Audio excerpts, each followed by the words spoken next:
Hello and welcome to my cake kitchen. My name is Gladys, and if it's the first time you're seeing me here, welcome to the channel. I am a baker, cake artist, and over here we make simple, informative tutorials to help you navigate cake decorating easily. Recently, I have gotten used to making live videos talking you through specific baking processes, ingredient listing, handing you tips about techniques that you can employ to get a great bake in your own time in your home kitchen. Essentially, I am a business owner, home baker at home, baking from my English, England based home kitchen.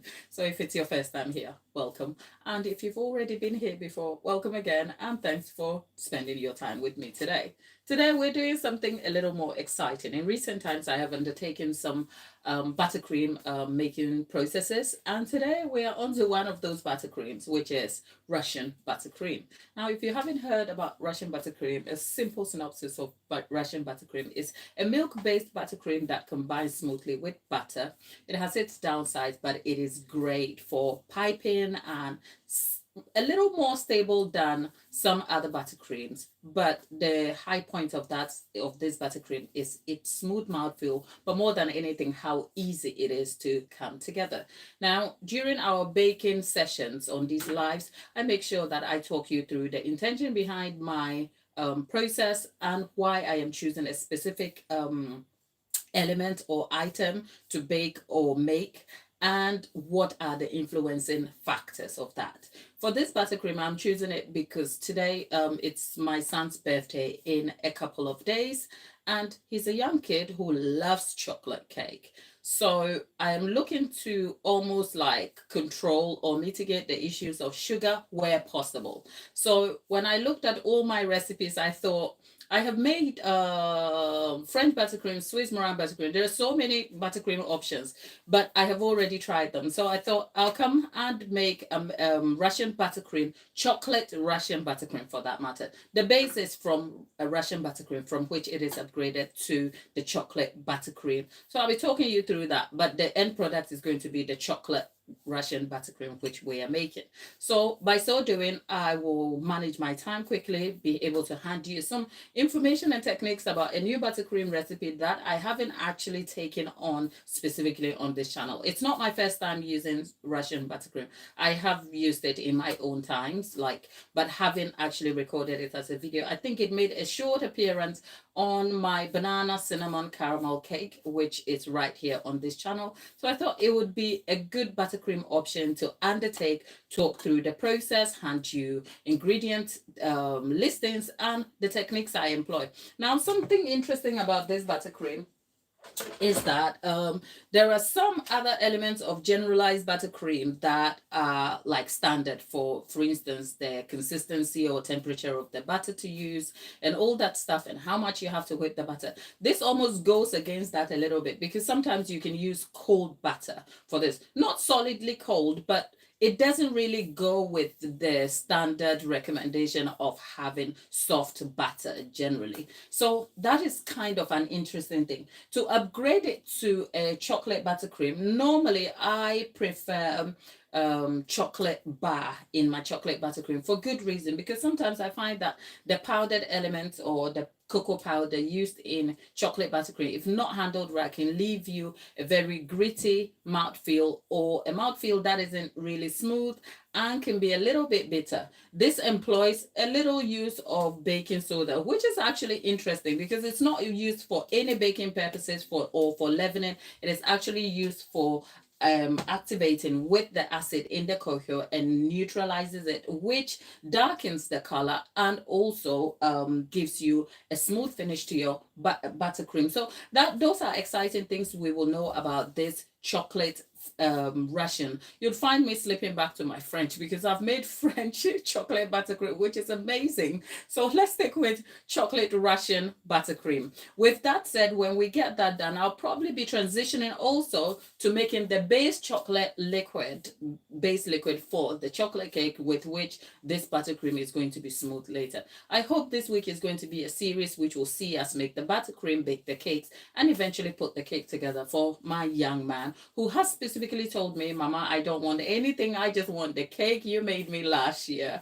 And last year's cake is up here on this channel, where you'll see him make a small appearance in the background about his cake, which he was greatly excited about. So without having to waste your time, thank you for spending your time with me this afternoon. I know there are people in the chat that there is Delaney, the moderator of the house, who I have seen make a hello to me. I actually don't announce my live, so it is almost always exciting when I show up here and I find that you're here trying to enjoy your time. It's a great time for me. I would use this mixer for you to have a look into the mixer, but it is developing some problems. I have spoken about that in a prior video. So today we're just going to employ our massive mixer out here, which will help us achieve our chocolate Russian buttercream. I will apologize in advance if you find me slipping into chocolate French buttercream, but that's not what we're doing. We'll start with using the whisk attachment, but before that, I'll talk you through some of the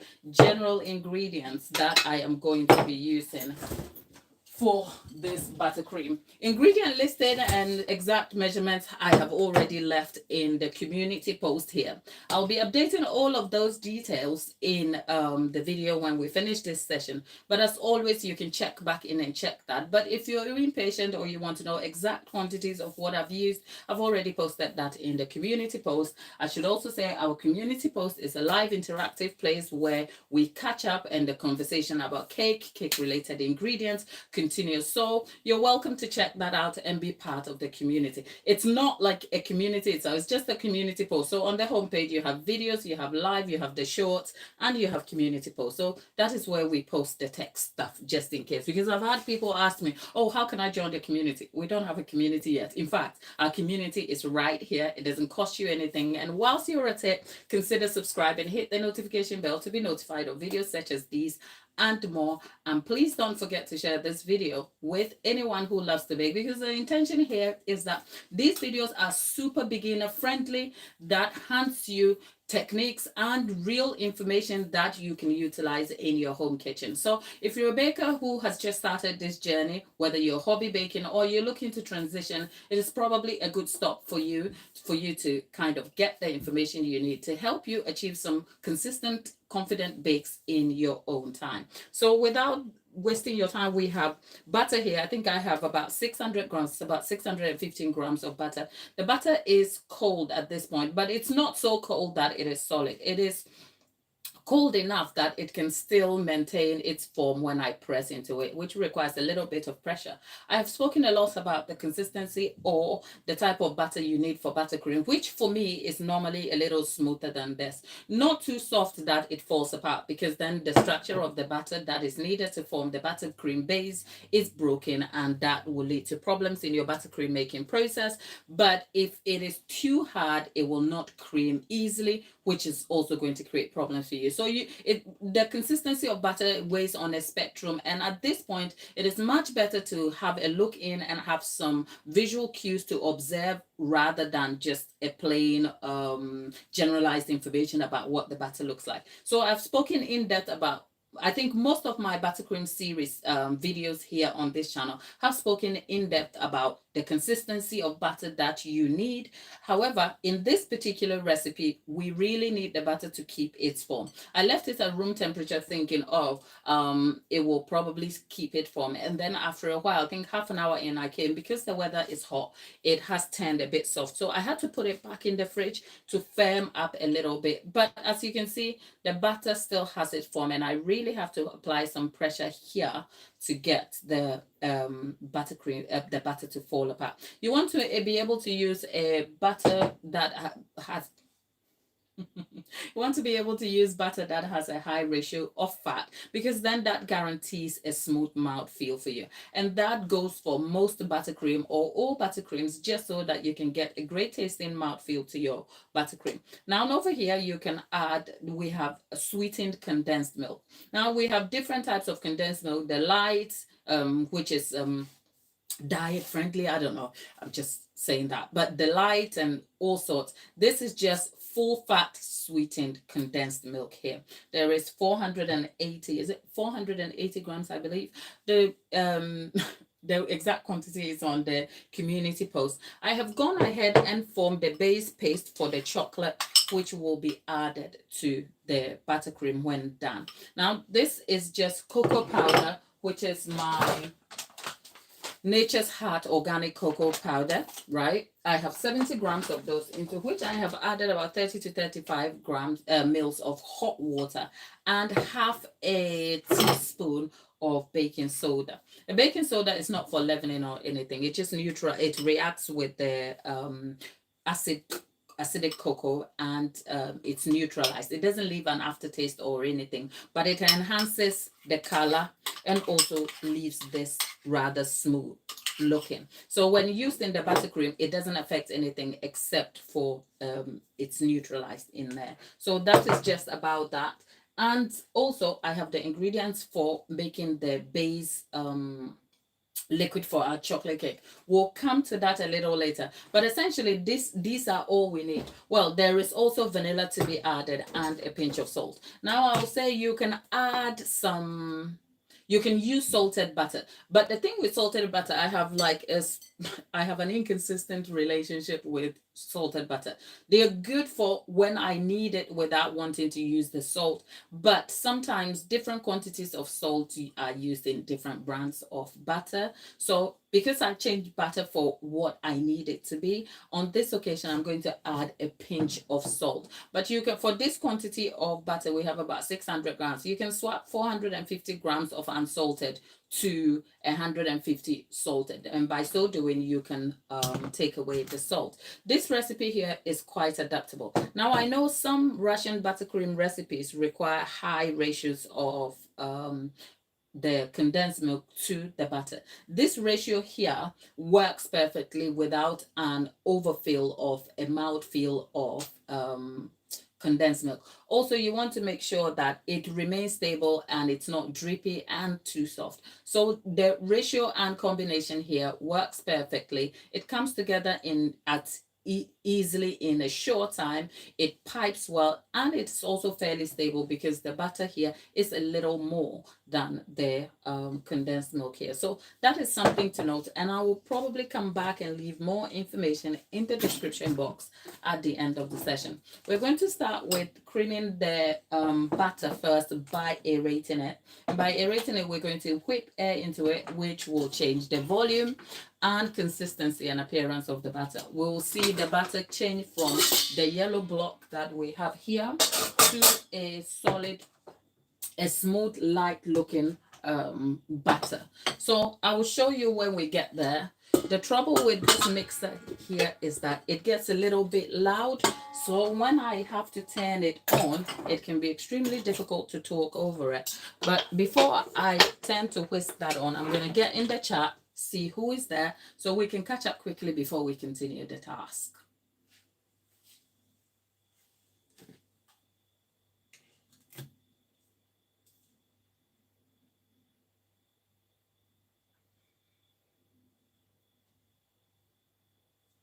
Oh, well, there are a few regulars in the chat. Hello, all of you. There is Dolly, Dorothy. If I say Dot, that's just a lazy way of saying Delaney, I know you are here. And Josh, yeah, there is brown sugar here. The brown sugar has nothing to do with this buttercream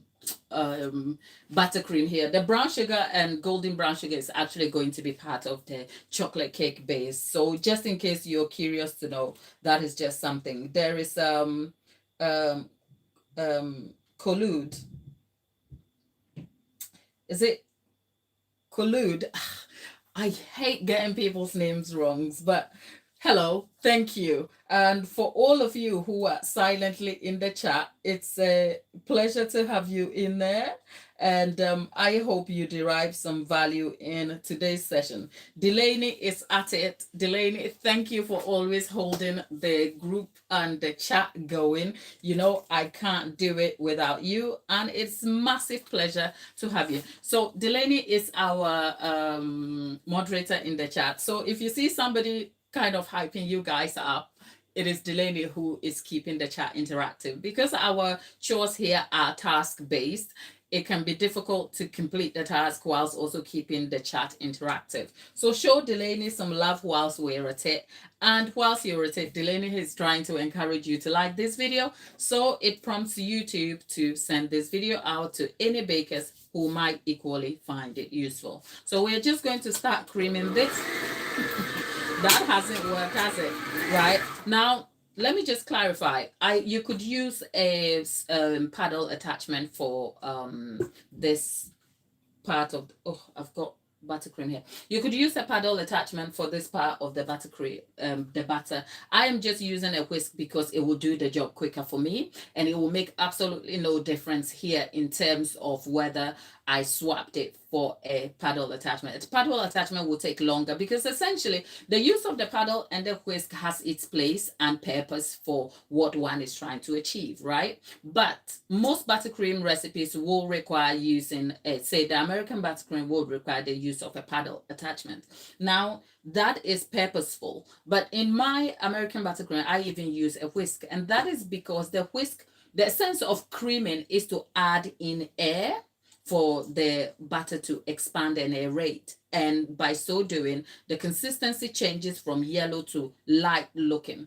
The base of this Russian buttercream is actually a yellow based buttercream because it is butter based. So that is something to know. So if you're worried about your buttercream turning being colorful, like if you want to change it to say a white color, that can be awfully difficult, but it is possible.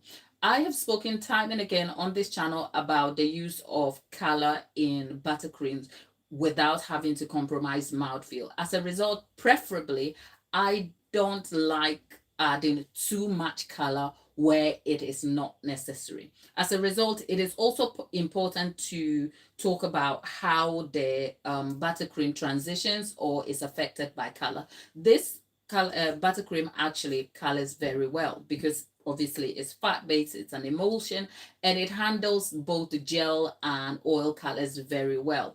However, if you want to get it to a plain looking white color, it can be awfully, it's not that difficult, but the difficulty is that because it has a yellow tone, you would have to add a little more white color to it to transition the color from the yellow.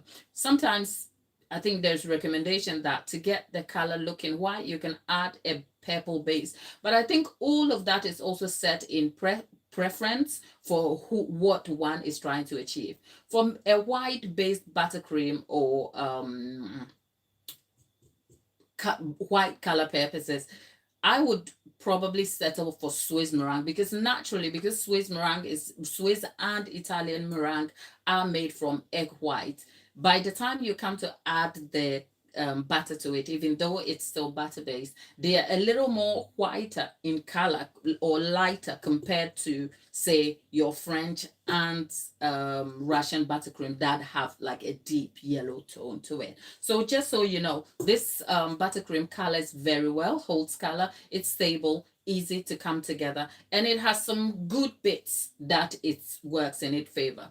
It is not hopefully stable as compared to some very stable buttercream, one of which is your American buttercream. American buttercream gets a lot of flack for being sweet, gritty. It has some downsides there, but it is superior in terms of stability and can be adjusted and adapted to enhance the superior stability quality in it. But if you didn't want any of the trouble with American buttercream as well as its superior value, you can quickly switch to the technical advanced Italian buttercream, which works great, but I have preferably settled for Swiss meringue buttercream only for the purpose that I find Swiss meringue buttercream, the cooking eliminates the purpose, the element of doubt, because I find the egg syrup is a bit queasy. So that's a little tangent about me and buttercreams. And I say that to also say, if you're a beginner, understand that not one particular recipe works for all cakes. You can actually do yourself a favor by understanding the different sorts of buttercream on the market and employ some for the goals that you're looking to achieve. I find that, especially as somebody who sells cake, there is so much misinformation about buttercream, and generally customers don't even know the options they have on the market about the type of buttercream that matches their cake. So I'm going to stop talking now and we're going to go and whisk that And I was saying, I only employ the whisk attachment just so that it can whip in air quickly enough for me. And another thing is that I am not covering the cake in buttercream. So that is something to note. If you're going to be covering your cake in buttercream, then your objectives and intentions are slightly different, because then your goals are to ensure that the buttercream is stable and can stack well and can hold itself better. With the ratio of butter in this buttercream, it holds and stacks well, but I am not looking to cover a cake in this. So stability is not my core issue here at all. That is if it wasn't a super stable buttercream. But taste and mouthfeel is my goal, which is why I have employed these ingredients and the technique I am using to achieve that goal for me. So we're going to go whisk that, and if possible, I can talk over the noise of this over here. But if I go quiet, that is simply because I can't talk over the noise of the mixer. It's going to seem like I'm screaming in a dark room. But trust and believe, if you're in the chat, I am notifying your questions. If you have questions related to buttercream or even any cake related questions, I can catch up with you if I have the chance, especially if this noise goes down. So let's go to creaming, and I'll be back to talk to you shortly.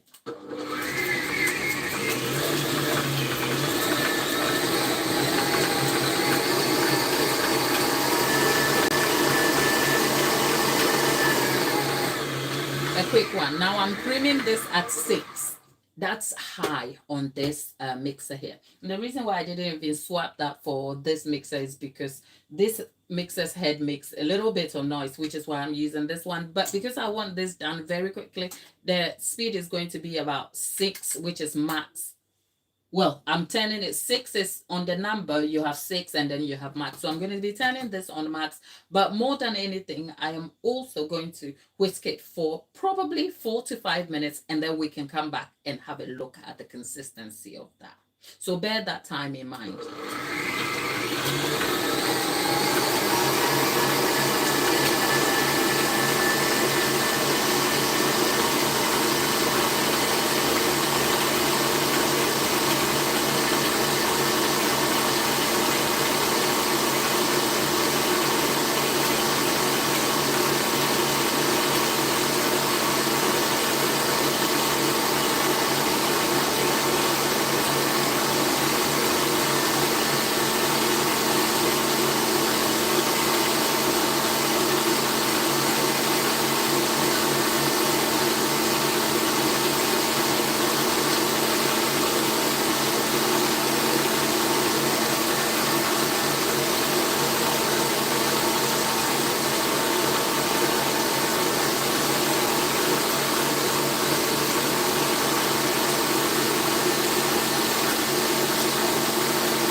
This was so noisy, I could hardly say anything to you. So you would see me in the chat trying to catch up with you. So for those of you who are still keeping in touch, thanks for being here.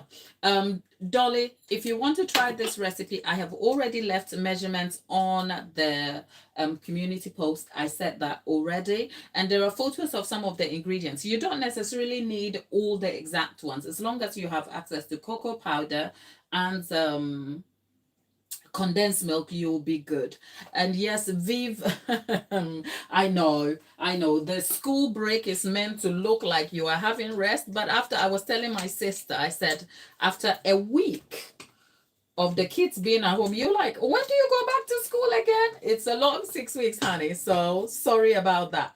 Is it Stacy? Stacy, thanks for being here. Stacy is new to the group. And whilst you're at it, please do not forget to like this video. And if you don't know where to find the like button, if you look on the screen on which you're watching this video, the stream from, on the top right corner, there are 3 dots there. If you click on that dot, it will bring you a selection of icons. Leading is your thumbs up button. So if you hit that, you should be able to see. So we're, oh, right. I just kind of scraped that in. It's been 5 minutes because the mixer started at 1:30. Is it 38? Yeah, and it's now 1:43 when I turned it off. So we can see the butter transition from the yellow block that we were looking at to a slightly lighter, pale looking butter. But because the mixer has spread the butter around, the butter hasn't been homogeneously mixed, in that there are some blocks that are on the side, which is what I have scraped in together to give it a more uniform mix. So I'm going to let this go for another 5 minutes, because the thing with the butter is you want to make sure that you get it right, so that by the time you come to add in the condensed milk, you don't end up with curdled buttercream. Now you can almost fix this curdled buttercream easily, but it's something you would rather avoid, because fixing buttercream can be like a turning wheel. You start at one point and then you keep going back and forth. So we want to be able to avoid that, but we cannot always control that. So if that happens, I'll show you how we can solve that problem. But hopefully we are aiming to not have that problem at all. And to be able to avoid that problem is ensuring that the consistency of the butter will match well with the temperature of our condensed milk here, so that it emulsifies better.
exactly 8 minutes in, and this is the consistency of butter we have. 8 minutes, which means we whipped it for first 5 minutes, and now we've whipped it for another 3 minutes because I'm looking at the time I start. And we've gotten the consistency of the butter right.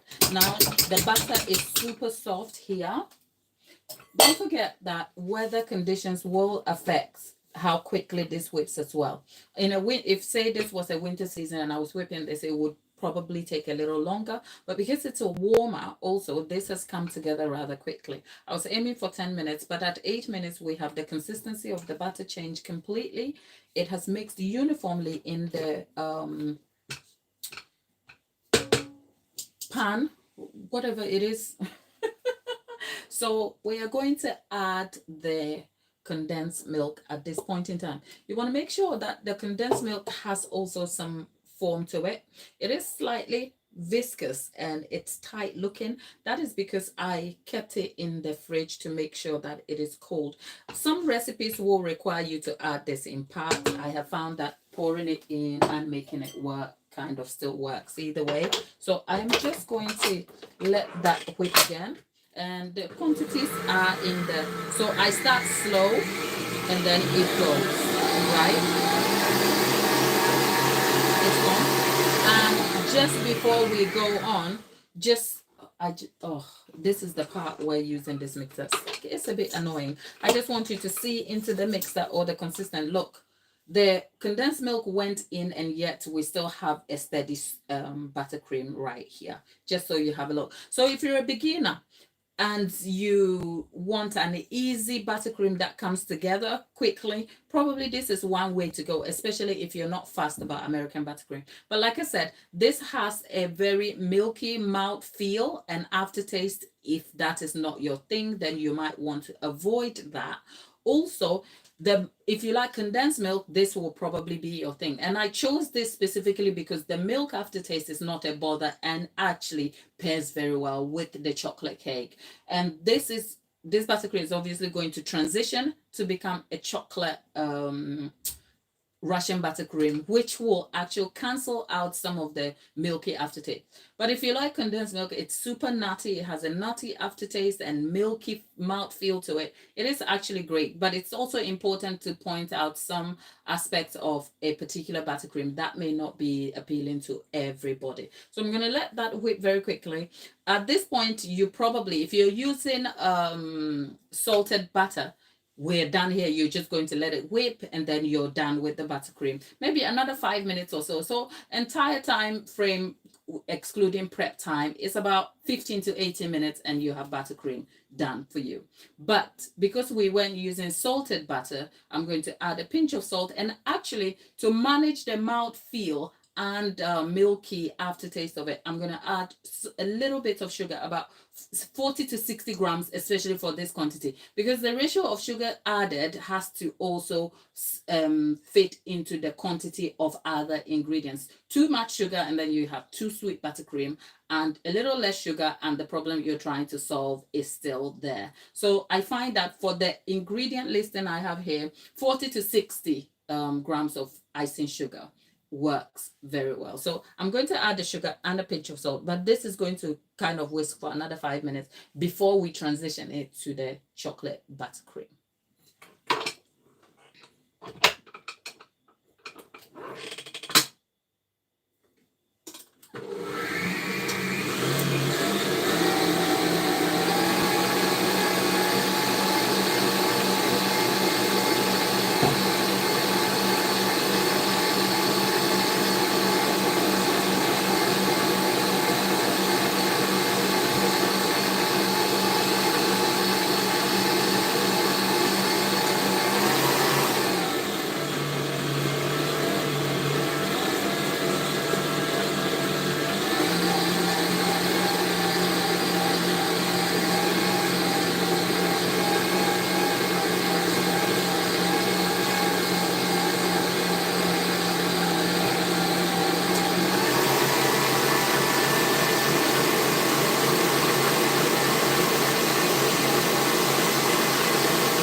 about another 3 minutes in, and just like that, we have Russian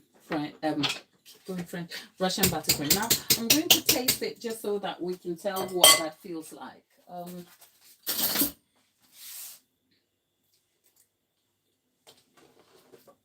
Yeah,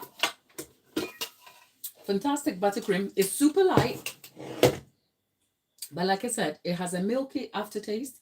So if you're not like a milk person, this might not be the buttercream for you. But actually, it is nice. And this is what it looks. So at this point, this is Russian buttercream, all done. If you want to transition it from this state, from using the whisk to a paddle attachment to smooth it out, you could do so. You could let it go for another, let's say, 5 minutes. So altogether, 15 to 18 minutes, and you have your buttercream done. But of course, I'm going to change this into chocolate buttercream. So what I have done is I have gone ahead and created a chocolate paste here from cocoa butter. It's just 70 grams of cocoa butter with hot water to bloom it, and I've just added a bit of baking soda to react with the cocoa powder to neutralize it and also balance the taste a little bit for me. So I'm just going to add that in here.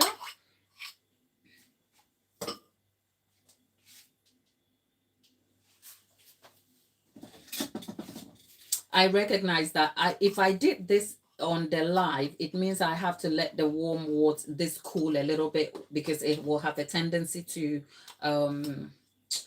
melt the butter, which I didn't want to do, which is why I did it in advance. So bear that in mind. If you want to make the cocoa powder base, it's probably best to do it in advance. And also I find that doing this method also smooths out the cocoa butter, the cocoa powder also, so that it doesn't give you that gritty, powdery aftertaste. Because I find the use of cocoa powder in buttercream, if not used right, I have used it for my American buttercream. American buttercream transitions well to a chocolate buttercream because the chocolate and the acidity and tanginess cancels out some of the sugar. So it makes a good chocolate buttercream. But for me, if you've been on this channel before, mouthfeel is really important. So it's actually my French buttercream that makes a good chocolate buttercream for me. And I have that already up on the channel just in case you want to know. So we've added the cocoa powder paste in here. Then naturally look at how it transitions, right? So it's easy. I want to add a bit of salt here. Let's have a taste of that.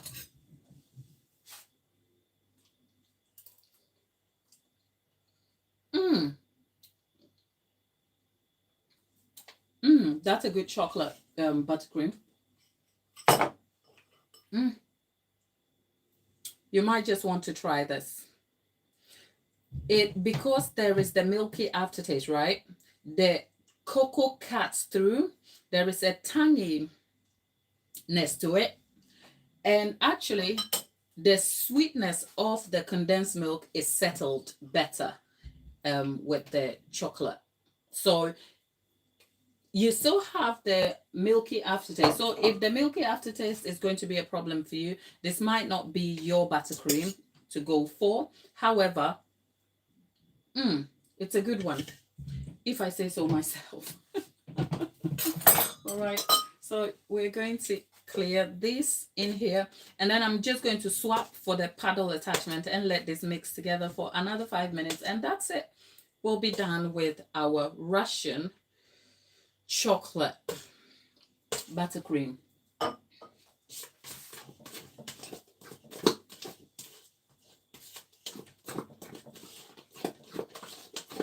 And the cocoa, the chocolate buttercream is a little lighter than you would think, but it is intensely flavorful too. I think it's also because of the quantity that I used. It's actually very good. I want to throw in a little bit of salt in here.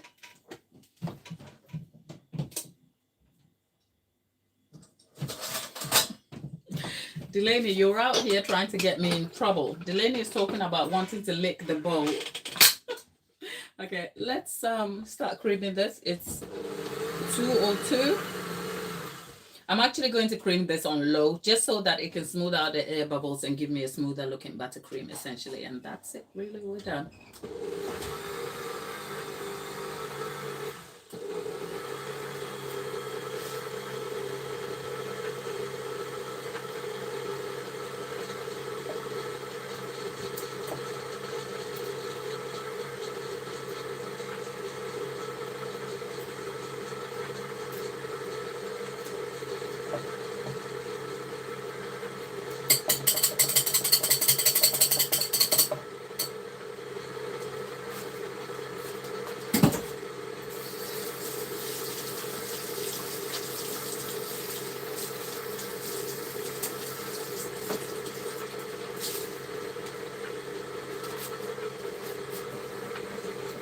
Right, whilst this is creaming on low, I probably have time to say hello to you guys in the chat. So if you're there, oh God, if you're there, Delaney, your 10-week summer break, right? Well, we don't get that here. I think we get 6 weeks in the summer break, but I think it's different for different stages of school people. I don't know. The people going to university might probably have it longer.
Right, and just like that, we have chocolate butter cream.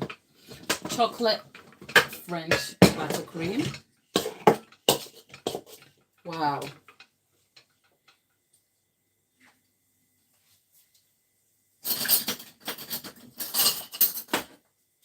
Right.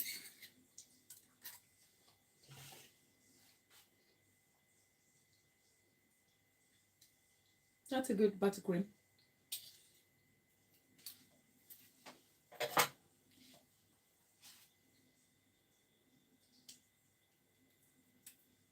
It is smooth. The chocolate cancels out the milky aftertaste. So what you can taste is just, it's like having a bar of dark chocolate. That is so smooth.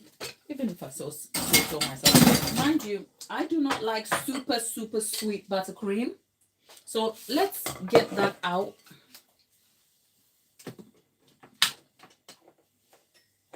So to give it some context, we started the creaming process at what, 2:38? No, 1:38, and it's almost 7 minutes past 1. And excluding obviously talking time, between 15 to 18 minutes, we have, look how light it is. But mind you, it is warm. And of course, this buttercream I'm going to leave to set, and then I'll be using it in maybe 24 to 48 hours, essentially, because the cake is not even baked yet. So I will let it set and the flavors develops and all of that jazz. So,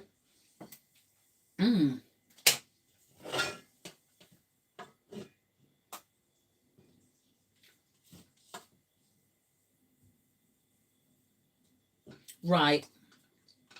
Whilst we're talking buttercream, Dolly in the chat is asking, what is the best buttercream for my cakes? Well, I can answer that question, but it's not straightforward. I'll tell you why. I think I made a video on this channel talking about buttercreams. I was actually answering some viewer questions where someone was asking me what is the best buttercream to use. And I'll repeat the same answer here. There is no one perfect buttercream for one perfect circumstance or one perfect cake, right? For me, by preference, I like Swiss and French buttercream. Now, I have spoken in detail about the reasons why I like them. I'll leave that information in the description box. But to sum it up for you, when I say I like Swiss or French buttercream, that is not to say that is my best buttercream to use or the best. In terms of, like, think of buttercreams on a profile structure, right? And they have, but all of them, even the best ones, come with advantages and disadvantages. So technically, the most stable you can get from a buttercream is Italian meringue buttercream. Italian meringue buttercream is similar to Swiss, except the key difference is that you have the egg white, which is raw egg white, that are brought to the meringue state phase by pouring hot sugar syrup. The sugar syrup has to be cooked to a specific temperature, and then the syrup is introduced into the meringue, which is then whipped before the butter is added. By so doing, you derive Italian meringue. Now, I think there is a science to the process that lends itself to why that buttercream is super, super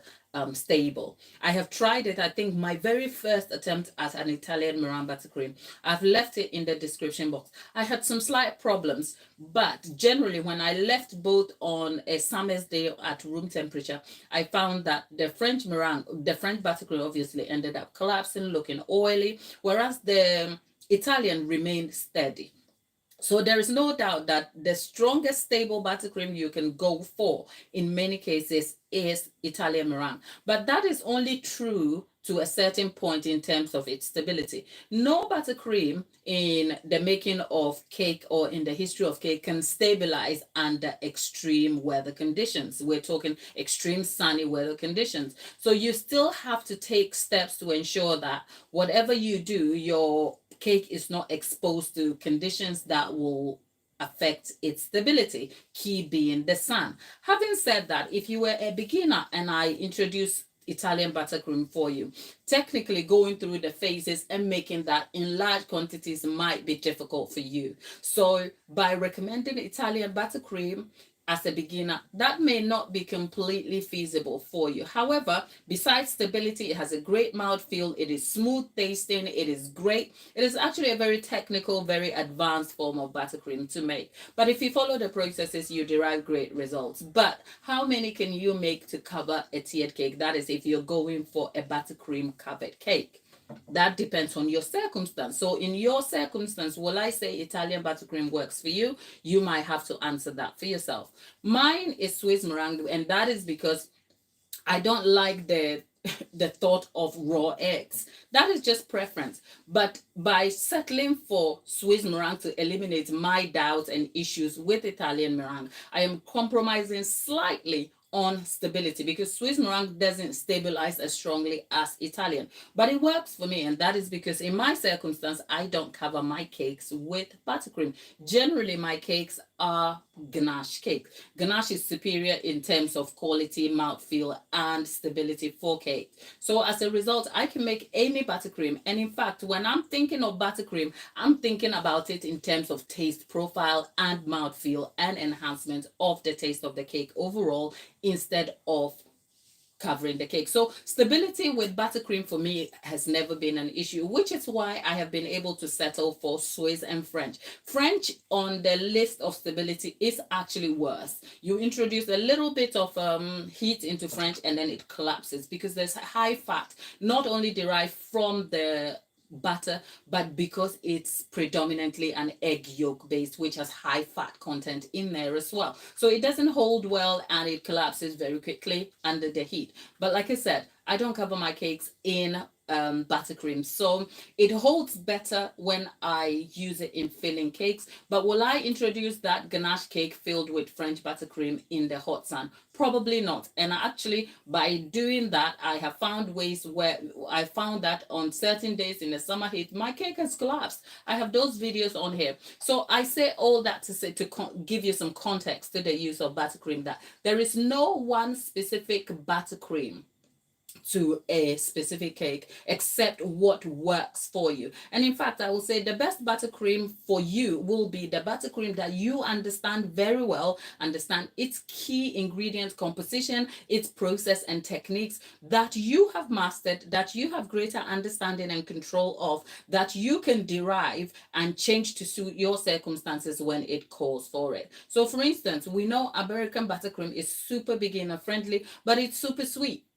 So what are you going to do to mitigate the sweetness? I made an American buttercream recipe here where I use the 1-to-1 ratio. And whilst that does not eliminate the sweetness altogether, it reduces it to a certain level. You can add a pinch of salt to add a complex taste to it, but also enhances the taste by balancing out the sugar. So I say that to say, Dolly, it's a long-winded way of answering your question, but the answer is best suited for your circumstance in that you look at the goal you are going for and you tailor your process and techniques to meet that specific goal. And I know, saying that, I will add that yes, if you're running a business like a large scale bakery business, this can be awfully difficult to achieve, right? Because then you can't make different buttercreams for different cakes, especially if you have a large order basis. I think for me, it works for me because I'm a custom cake maker. So the cake is custom from the point of baking to all the selections, which eventually also affects the price. Do you see what I mean? So it's a long-winded way of answering your question, but I hope that is that provides some clarity and context and understanding to your question. Okay.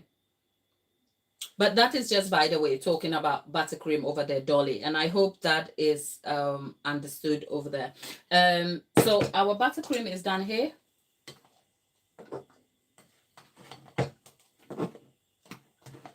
I must say, I am quite surprised by the outcome of this because the look of the buttercream actually looks closer to my French buttercream.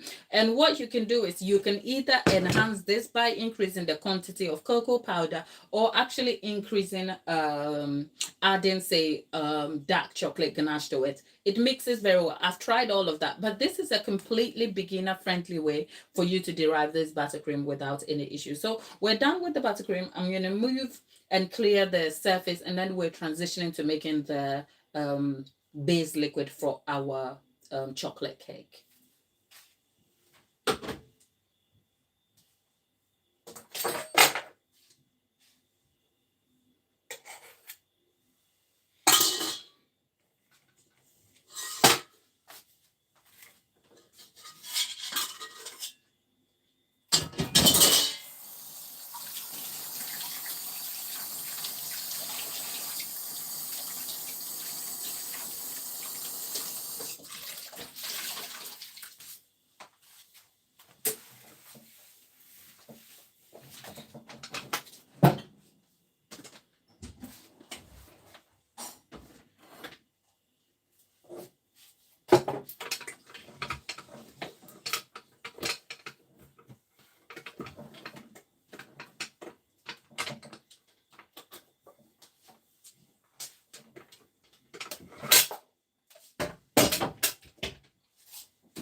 Right.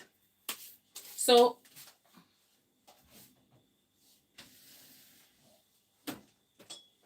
with our chocolate buttercream now done, I like to eat this chocolate buttercream. It is so smooth.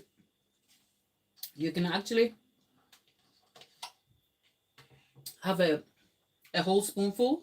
It's like chocolate ice cream. It's lovely. But with that done, we are moving on to the chocolate base, the chocolate cake base. Now, this is a sort of chocolate base where I've spoken about it in hopefully on this channel. My chocolate cupcake, layered cakes, you'll find that on the channel already. But in recent times when I've derived the base, I have just pointed you back into the previous video. So I thought I'll go through the entire video all over again here so that you can get to see the base. It's actually an adaptable recipe. And when I say the base, it's the liquid version, as in the liquid ingredients in the chocolate cake, which will then be later added to the dry ingredients. So the one thing you should know about this recipe is it's super adaptable. In fact, it transitioned from layered cakes to cupcakes easily without any significant changes to the recipes, except you can just adapt the quantities. So I'll leave quantities, exact quantities here. I am aiming to derive a simple 3-layered 8-inch cake with a 6-inch on top. That is the intention, but this is a cake for my son, so I'm not really fussed about specific details. If I change my mind, I'll come back and talk to you about it. But this particular quantity here should make about nearly 60 cupcakes. I think a 345 will make 36 to 48 cupcakes. Throw in, so 48 to about 60 cupcakes total, or 50 max. Anyway, starts from, because we have about 500 mils and all of that. I'll leave information in the description box for you. But that said, it starts with boiling or cooking the ingredients together. But the word I'm looking for here is not cooking, it's simmering, because we want to be able to get all the ingredients to blend together by bringing them to a warmth, which should later be cooled before adding it to the dry ingredient. So to start with, I am starting with 500 mils of Coca-Cola here. It's the Coca-Cola without caffeine in it because this is for my son. But you can replace Coca-Cola with hot boiling coffee. You can replace it with hot water. I find that if you go for the hot water or coffee, it affects the texture and yield a little bit. That is because I am super specific about how I want the cake structure and texture to look like. But if you're not pedantic about it and you love a good chocolate cake with some chocolate buttercream, you will hardly notice the difference. But it's worth noting. So you can also replace it with that between Coca-Cola. You can swap that over with wine. You can swap it with stout. Guinness, it makes a great Guinness chocolate cake or red wine cake. So all of that is to say that the base liquid can be swapped for different substitutes, and that will yield you great results. So I've gone in there with the Coca-Cola. I'm just adding a little bit of instant coffee here. That will enhance the flavor of the chocolate cake. It's nothing chocolate. It's nothing coffee at all. I think essentially what I'm saying is that it's not that you're going to yield yourself a coffee cake. It's just that coffee enhances the chocolate flavor and brings a great mouthfeel to it. But that aside, I have brown sugar here. I am optimizing for deep flavor, a deep, rich flavor to this cake. So I have gone for brown sugar, added into it golden caster sugar. Now, why am I using that? No specific reason except for the fact that I am optimizing for a deeply enhanced flavor of cake. We know brown sugar has molasses in it, which gives you a very deep caramel flavor to the cake. And we also have light brown sugar, which also enhances the caramel mouthfeel and taste of the cake. You can eliminate both and replace with granulated or caster sugar altogether. Or you can swap it for half and half of caster sugar and granulated sugar. The whole point of this recipe is that it is super adaptable. You can swap the ingredients around and get yourself a great tasting chocolate cake. So I have about 800 grams of total sugar here. It's 400 of each caster sugar, the golden caster sugar, and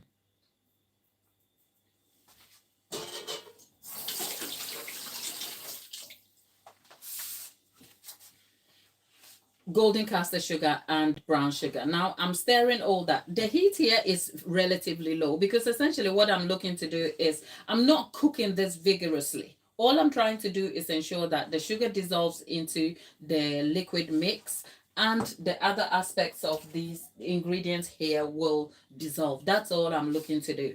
And then there is cooking oil here for me.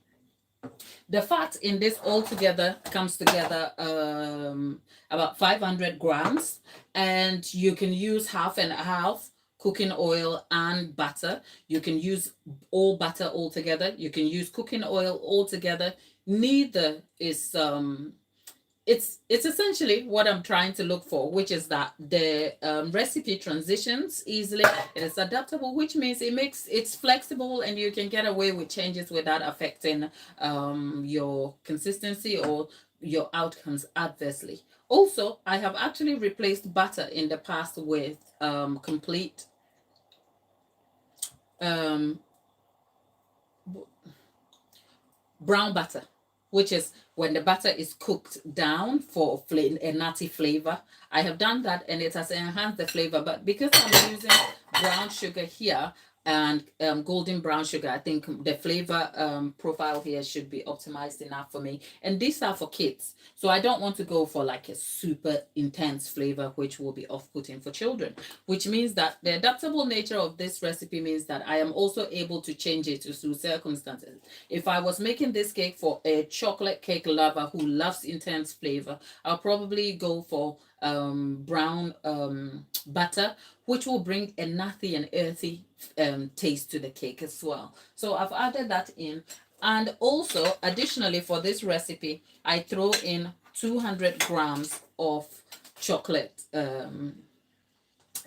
chocolate chips here. It's what chocolate pieces, right? This is about I think 55% cocoa in the chocolate. I have in the past gone as high as the 70% cocoa, and that works fine. It brings an intense chocolate taste to the cake. But you can also eliminate this part of the chocolate pieces and replace it in cocoa powder form when you come to the dry ingredients. Again, that lends itself to how adaptable this recipe is. So now with everything in here, I am just stirring all of that slightly whilst also keeping an eye on it. Remember, the intention is not to boil this vigorously or cook it together. All I'm trying to do is warm the pot enough that everything here kind of melts together so that I can let it cool before it's introduced into the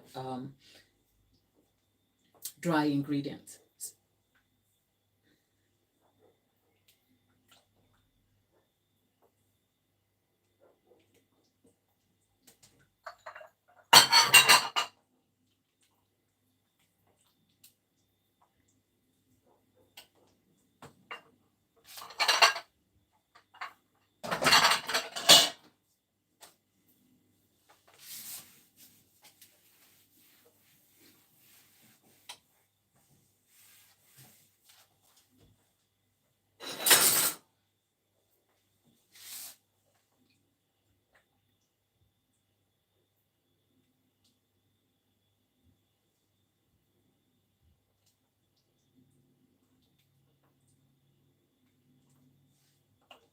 It is such a slow thing to do, but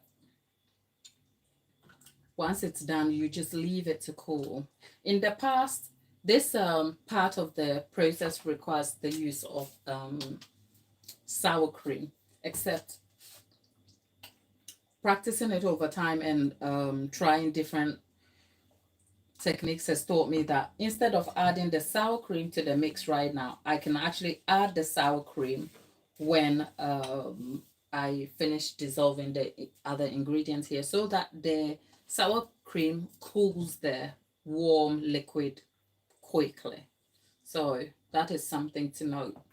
I'll leave details of this after the session in the description box for you to check. So in future, if I was talking about chocolate base, you can come back to this video and I'm sure you will find some use to it. It makes a really, really dense. It's like chocolate mud cake, but it also has a, a sort of light texture to the crumb, which is also great. But if you're a chocolate lover, you will really love this kind of cake. Like I said, my son said to me he wants a chocolate cake similar to, he says exactly the one I made last year. I think last year he had this exact cake made, but I think we had French buttercream filling and the cake was covered in, I think, is it chocolate ganache? Can't even remember. But the little boy has no fuss. And I'm actually enjoying this moment in my life before he turns a teenager and comes to tell me he wants a Xbox or sort of VR type of themed cake. So I am going to enjoy this time making basic cake for my son. It is basic in every way except for taste, okay?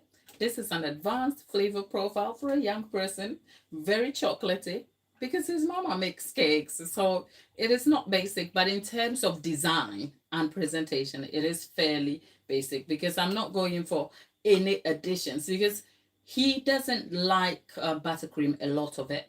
And lots of things on cakes is off-putting for him, and he's so young that I can get away with making sure that he has the cake he wants before I lose control of that. So I am trying to enjoy that phase in my life at this point. Right. With that said, our ingredients are mixed together, as you can see, all done now. So I'm going to turn that down and we're going to transfer this from the bowl.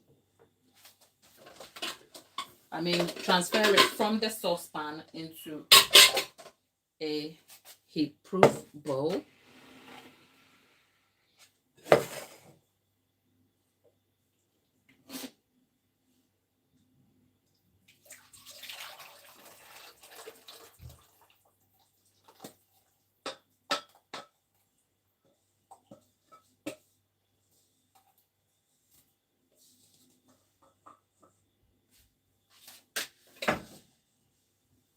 Right, that is done here. And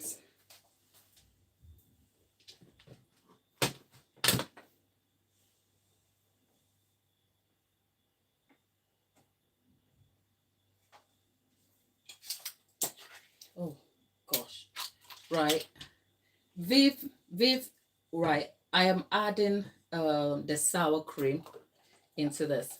Now Viv is asking, Viv, do you mean this recipe has a lot in it,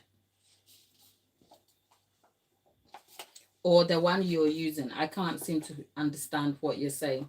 Viv is in the chat and she's saying she wants to make a vanilla and chocolate cake for her child, and she finds this has a lot in it.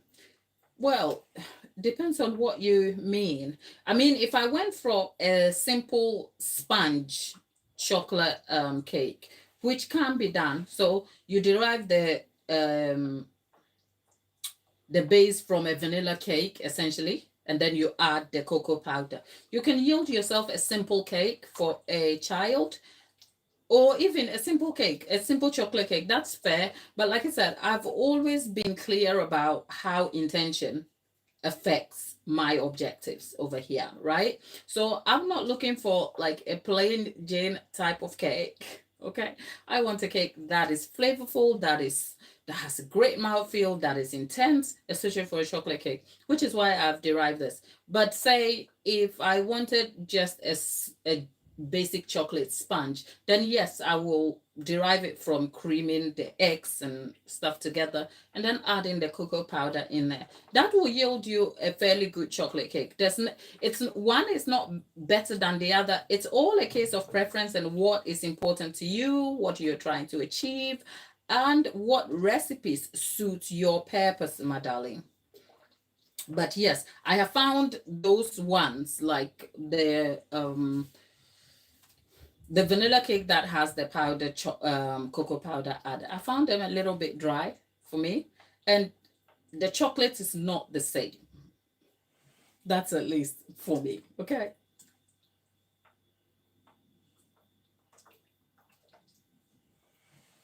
If you tried this, come back and tell me about this. Come back and tell me about the structure and how dense the cake is and the flavor of chocolate. Try it and come back and tell me about it. But this is the liquid base now done. So essentially this has to be cooled.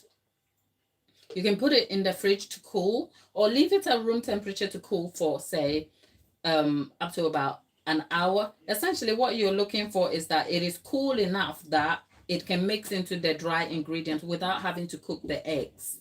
And that's the intention. If I used it right now in the dry ingredient, if I wasn't using eggs, I could introduce these now into dry ingredients, add some leavening, and then it will rise. And that's it. We're done. But if I did that with the eggs, it will cook the eggs and I'll end up with a weird texture to my cake, which is why we have to leave this to cool completely before we come back and use that for the baking. Now, I don't want to overpromise this, but perhaps when it cools, I'll come back and mix it into the dry ingredients later so we can see the base of the cake done. But it's 2:34. My afternoon is going to be a little busy because then I have to go and sort all of these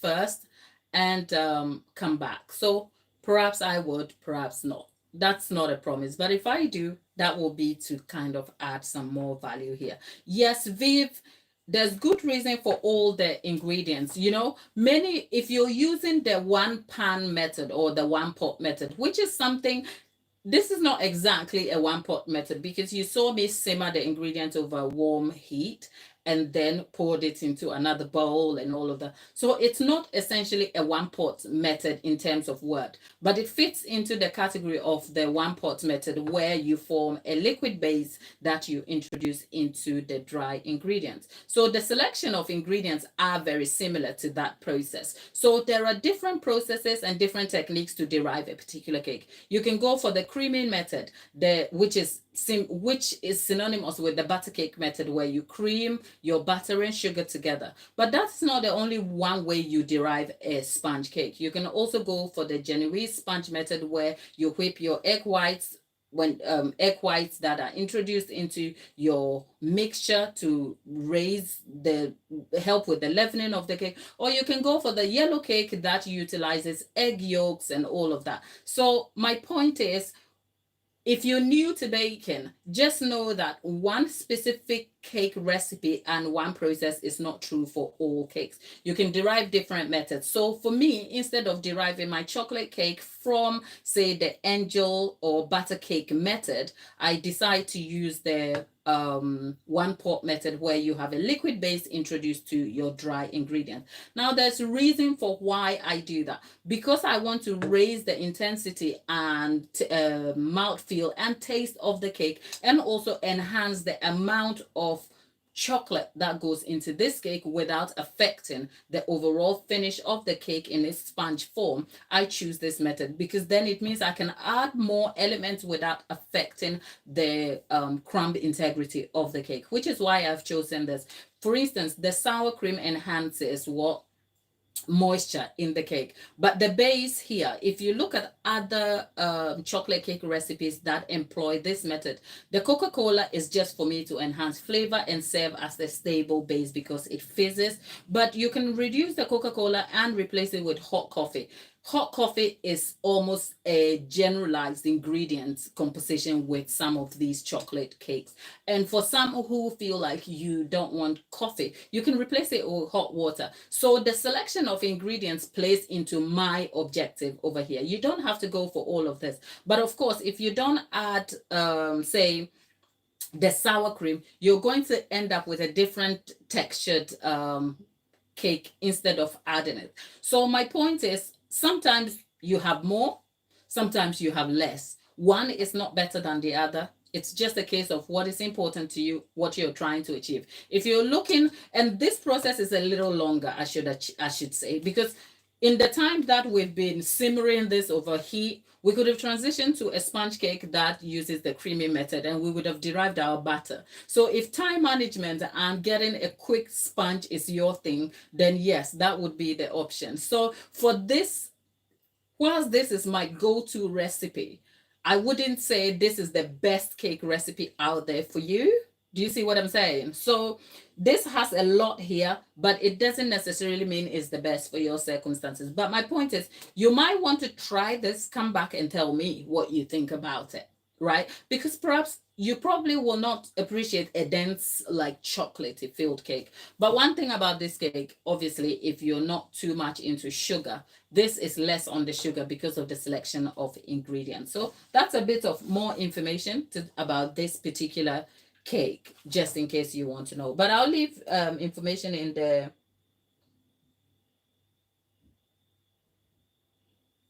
This is actually, yes, Vivian, answering your question. This is actually the recipe that I use for cakes for my customers, actually. Yeah. So, um, right. I think we can catch up on this more, but is that a concern to you? That's a question, like a genuine question. Do you think because you're adding more, you're adding to cost or something? I'm just curious to understand where your perspective is on the selection of ingredients. But yes, this is actually the cake recipe that I use for customers. So I'm actually giving you the blueprint to the cakes that I use in my business, right? And I also use French buttercream or Swiss buttercream. So does that make any difference? But that is the base liquid for our chocolate cake done now. In this live tutorial, we were able to derive a chocolate Russian buttercream, and we have created the chocolate liquid base for our chocolate cake. I'm going to wash my hands, tidy up, and then come and take some questions. If you have further questions, leave them in the chat and I can answer them for you.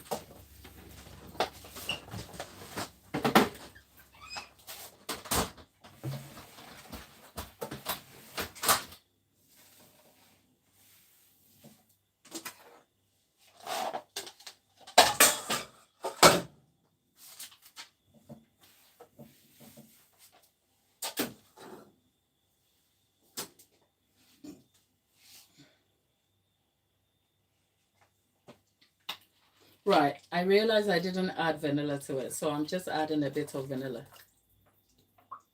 Okay, so Vivian was saying because there's quite a lot of ingredients here, that adds to cost, right? You know what? I'll probably break down the cost of these ingredients in the community post so that you kind of get a sense of what the cost of this will mean. But I have quite a lot of feelings about that. And that is to say, whilst this may look a lot, if you focus on how much you are spending to make a cake, which should be front of mind if you're trying to succeed at a business, I have to answer this question in real time in a very clarified way by also stepping into the perspective of the person asking the question instead of imposing my own views and experience on this. So it's kind of hard for me to do that. But if you're always concerned about specific cost to ingredients, it has the potential to affect how much quality you can deliver to your client. I hope that answers the question, because it also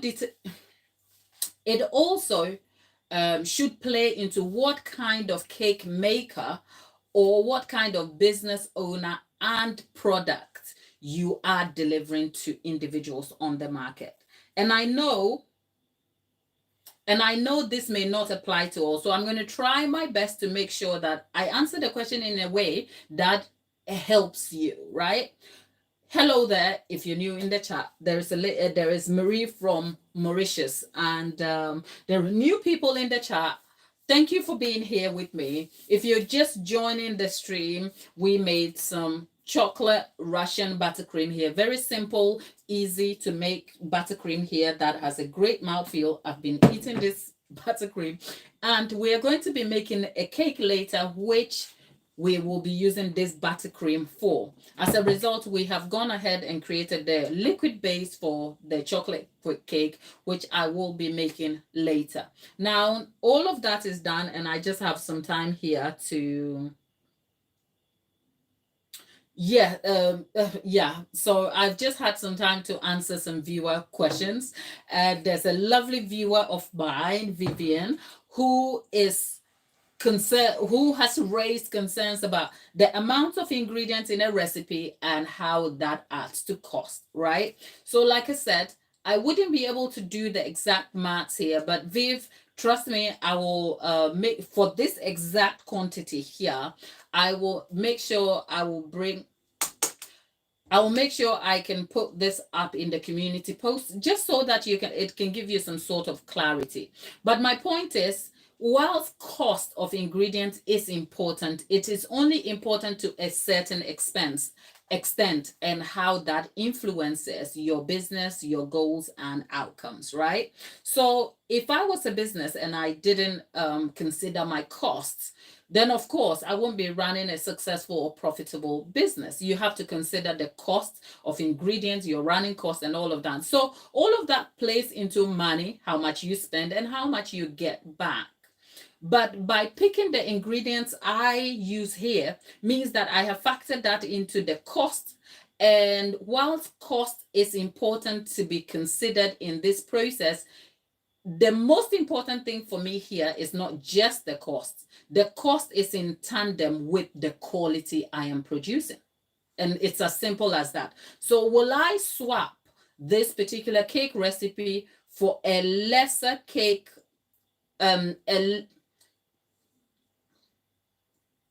Okay, so will I swap this cake recipe for a different type of cake recipe that uses less ingredients, hence less cost to me, if it is going to affect what I perceive as a good quality cake? The answer is a definite no. And that is something we can always disagree on as businesses or as individuals running businesses. Now, how can you mitigate cost in business? You can mitigate cost by shopping bulk ingredients. You can mitigate cost by looking at specific ingredient listing that will give you same value and quantity without compromising on the value of the product itself, right? So in this case, whilst I understand right. I think this is kind of getting into a whole different conversation here. Viv, if you realize that I closed my eyes and I was trying to find my words, I was trying not to stereotype a particular group of people. And that is because I firsthand understood the sentiment of your question. Okay, so if you can see the struggle here, I can say what I want, but I also wanted to approach it with clarity, with sensitivity, and a deeper understanding of what your question about cost is coming from. So Vivian is serving a particular group of people who have a tendency to not pay good price for your cake. Vivian, I will tell you right now that I used to have that problem when I started my cake business. It is not my problem anymore because as I grew in business and I grew in confidence, I knew a particular group of people who I was aiming at. As a result, I am not compromising on quality just because someone cannot afford me. And I know that is a tricky subject. I know that kind of digs into a specific underbelly of customers. I also know that touches on the confidence and feelings. Let me move this out of the way. I also know that touches the feelings of a business owner because it's difficult to tell a business owner they are pandering to a certain group of people who may never value their product, and that's okay, right? But the question is, if a person is only making the cakes for, say, as a side hustle, and perhaps it doesn't fit into the entire scope of business, because once you start running it as a business and you find out where you are losing, it will force you to kind of sit up or accept the loss and be out of business either way, right? So I think this is a whole conversation to be had. This is a whole conversation, and I am trying so hard not to stereotype my group of people over there because I know what it means for them. And when people don't want to pay the price, it's not their problem though, Vivian. The fact of the matter, it's a you problem, because it means that you have predetermined that those are the people you are going to serve. As a result, you are allowing them to let their shortfalls dictate your prices. Obviously, I understand you fall into that category of people yourself. You're from that specific ethnic group. And I understand that naturally you might be forced to serve them. But you cannot compromise on quality to serve them. So I'm trying to understand what's the gain here as a business. Would you rather serve people less quality cakes because they are paying less prices for it?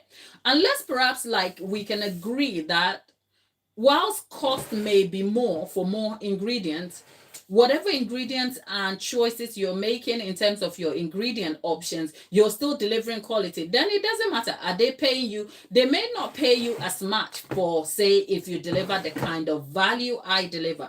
But I have also been labeled among my own group of people as being too expensive. And that doesn't bother me. But that is because I'm nearly 10 years in making cakes, and I am confident in what I do. I enjoy making cakes. I love making cakes for family and friends, which means money doesn't come into it. You know, when people say, oh, you're a business, no business is free. No, unless you don't have a supportive group of family and friends. My family and friends are down with me, okay, in the trenches out here. So I make free cakes for people in my family, and actually I am offended if they seemingly feel like they have to pay me for it. But that is a personal thing. That is like a protected category of intention for the people, like the friends and family I care for, and money doesn't come into it. I'm just happy that I have this thing and a skill that I serve people. But outside of that, yeah, I'm expensive, and that's okay. That's because I'm giving you a premium, valuable product in cake, and it's not my problem you can't afford me. And I'm not going to reduce the quality just so that I can serve you. But sometimes is it worth reconsidering your, how do I put it, your business objectives? Sometimes you can change the business goals, as in the business structure itself. So you can go from serving quality by probably not doing custom cakes to doing cakes that are served in slices for the masses, but still has quality and the margins are great. My point is there are several ways to mitigate cost without compromising on quality. But if you are compromising on quality just to meet cost because customers are not paying the right price, then you're going to have a steep hill to climb. I hope that kind of made sense. That's gone on a bit of a tangent, but I'm trying mentally. This is a question that you've is asked in real time, and I'm trying to not kind of get so animated or passionate about it, because what I'm trying to do here is just answer your question by providing different perspectives and an understanding of the core of the problem. I hope that kind of makes sense, Viv, right? So Lulu was paying compliment to my nails. Thank you. It's a wow. Yeah, thanks. And Mary.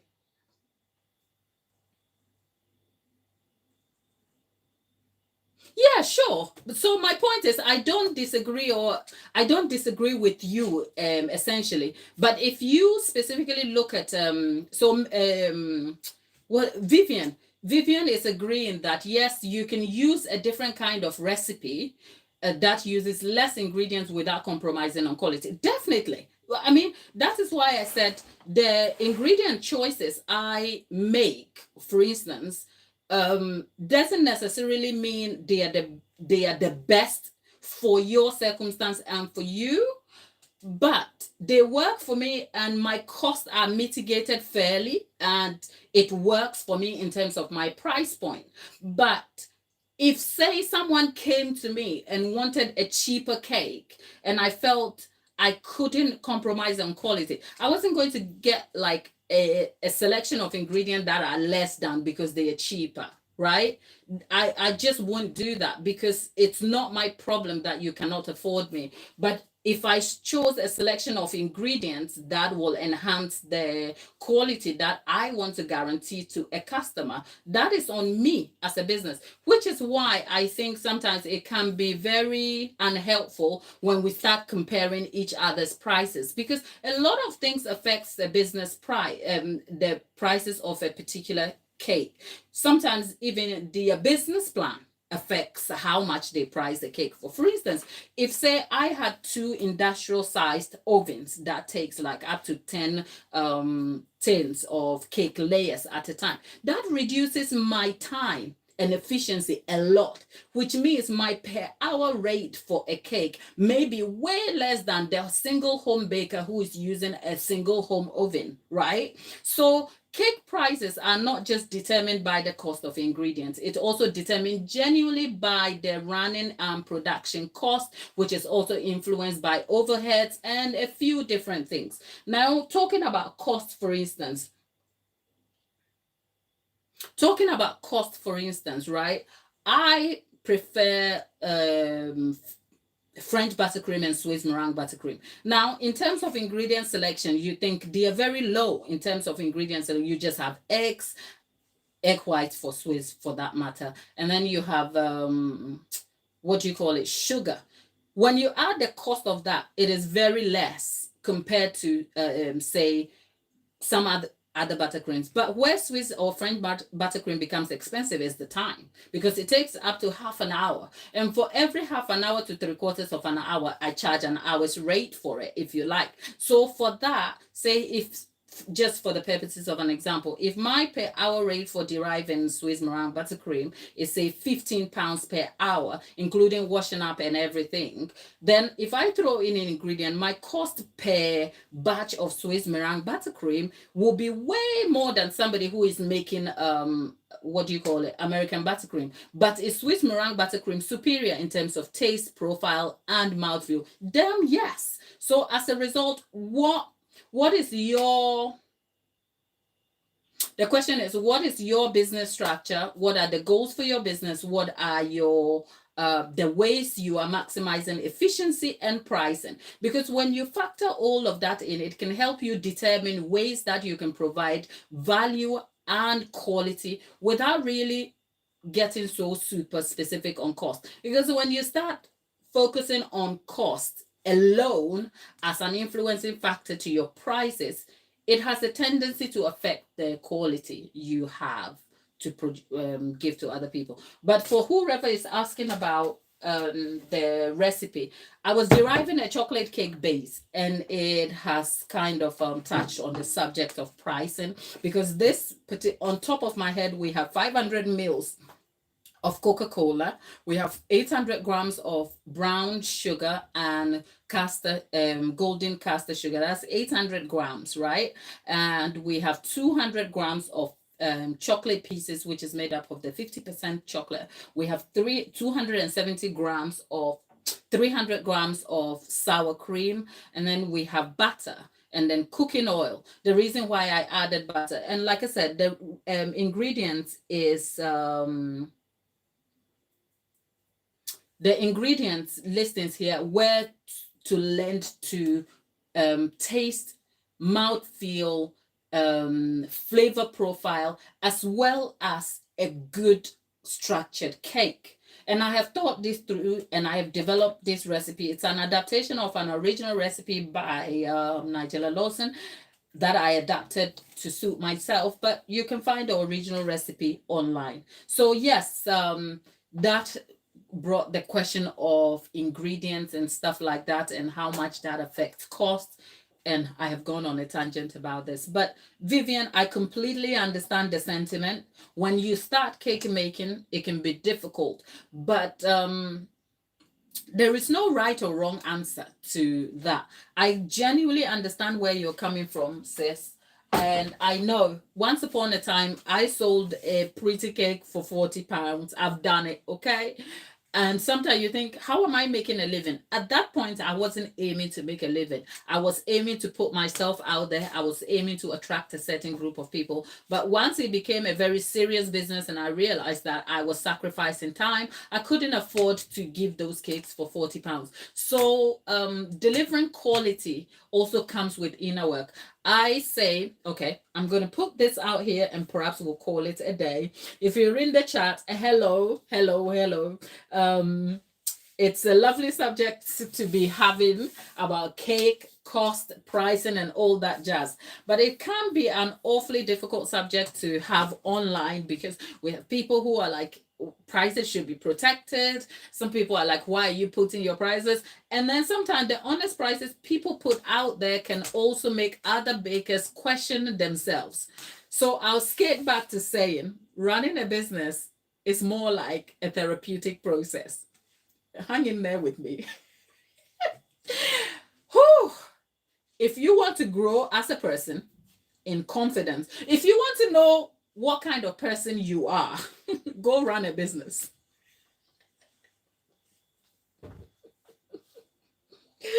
Oh, if you want to know what kind of person, if you haven't sat with yourself and you really want to know what kind of person you are, what ticks your boxes, what excites you, what you cannot put up with, go run a business. Don't run a business for the money. Run a business for the fact that you want to see what it is like to be a person existing in running a business. And one thing I can tell you is, Viv, I can understand. Vivian's sentiment is that when you start running a business as a cake maker from the start, it can be difficult to get a loyal clientele because of pricing. So sometimes the balance of trying to keep customers and build a foundation of a loyal clientele, which should lead to a successful business, can be challenging. Is that sentiment right, Vivian? Have I echoed your sentiment, which is that the cost is problematic? It's a concern to you because you are worried that by investing too much in the cost, the clients who are largely of a specific ethnic group may not pay for that for you. And because you are starting as a new baker, it can be difficult to maintain a loyal following or a loyal client base because you want to be able to serve them. Is that a correct sentiment? That is a genuine, valid sentiment as a business. Any business has to start somewhere. But I have always said here, I'm keeping it real with you. running a business and the truth about running a successful business is almost like, oh, it's it's not portrayed in an honest way as far as online resources are concerned. People online are almost like brushing the truth about it and telling you what you should do. I try not to specifically tell you what to do because I don't know the full extent of your circumstance. And if I was walking your shoes, I probably would be making the same mistakes you are making. So here's something for you to understand. If you are a up and coming baker who hasn't determined your prices, who has concerns about how much you should be pricing, and if you are underpricing yourself, that is okay. Okay. And I will say that is okay because you haven't been here before. You haven't started a business before. How are you supposed to have the confidence, the skill, the ability to have an understanding of standing your ground, feel the confidence of being able to say, no, I am not pricing myself cheap, all of these things. So Vivian, it's okay if you have concerns about your cost and how that affects pricing, hence your clients as well. It's okay, right? It took me X amount of years. Maybe I've been making cakes for nearly 10 years, 9 years, 9 years going on to 10, running it as a business for the last 4 years.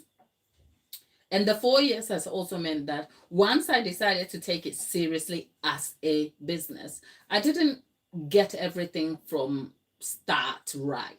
I priced low. I questioned myself. I understood it was going to be difficult to keep a loyal customer base. I had the same problems that Vivian is talking about over here. You know what's changed for me? Over time, I changed as a person. My inner person grew. My skill grew.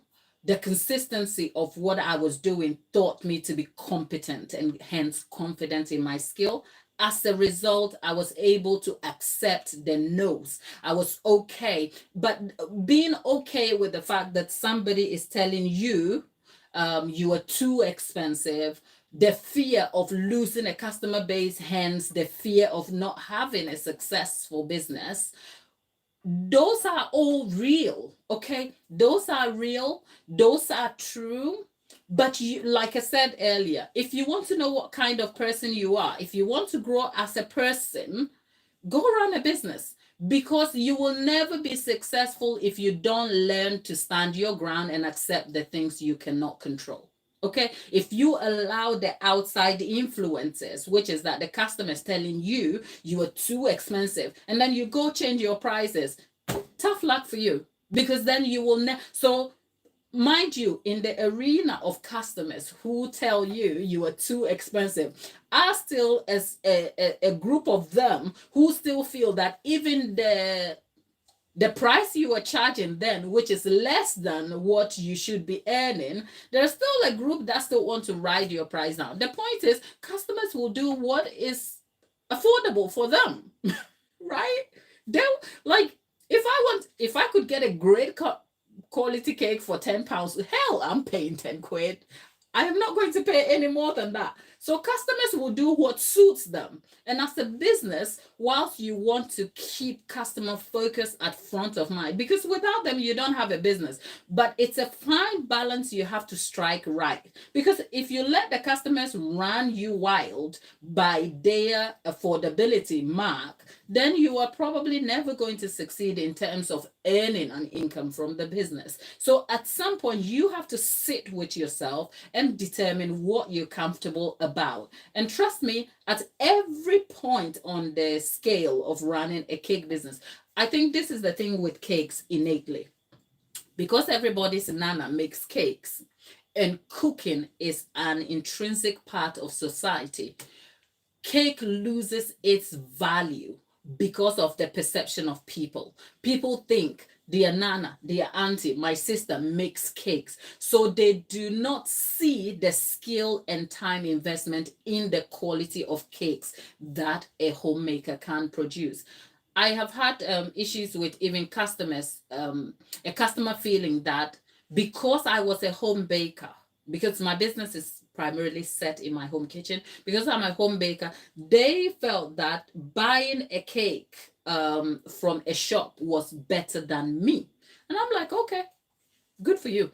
There was no point to argue, but it didn't make me feel less than, right? Because it took me so many years to come to the point where I was comfortable with what I do. And here I am, stood online talking about what I do. You see me bake in my kitchen. I hand you tips, I hand you all that information. So I have days where people try to, especially customers, try to devalue what you do by likening you to, say, the amateur baker. And society actually makes bakers feel like, oh, that thing you're doing over there, like, unless you are a STEM or some fancy person in an office, just because you bake, the amount of skill and quality that you produce, people still don't value it, which can actually be a point or a reason for inner conflict with you.